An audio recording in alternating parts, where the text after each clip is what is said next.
Okay, real talk. Have you ever looked at your laundry pile and thought, this is how it ends for me? Yeah, I've been there. You've got a mountain of clothes, a washing machine with more buttons than your phone, and honestly, no idea where to start. Breathe. You're about to become a laundry legend. Step 1. Sort your stuff. It's not rocket science, it's just common sense. Lights with lights, darks with darks. Towels and sheets, they're in their own club. If you mix them, everything gets weird, trust me. Next, check those tags.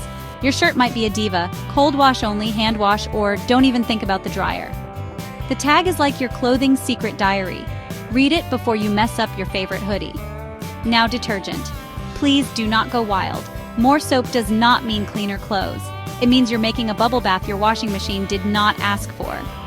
1 cap, 1 pod, keep it simple. Time to load up. Don't cram the washer like a suitcase for summer camp, but don't leave it half empty either. Water temperature?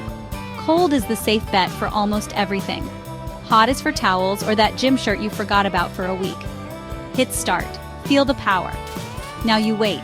Productive people go do homework. The rest of us scroll TikTok until the washer beeps and scares us half to death. Dryer time. First, clean the lint trap. Seriously, it's not just a suggestion, it's how you keep your house from burning down. For most stuff, hit normal. Got something fancy? Go for delicate. Clothes are done? Grab them while they're warm. Fold them now or risk the dreaded chair pile taking over your room.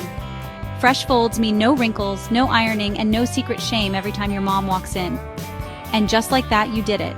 Laundry conquered. Your hoodie still fits, your jeans are not jeggings, and you just unlocked a new level of adulting. Being clean is cool. Knowing how to do it yourself? Way cooler. Hit subscribe for more life skills school forgot to teach you so your clothes and your life don't fall apart. Stay fresh, laundry bosses.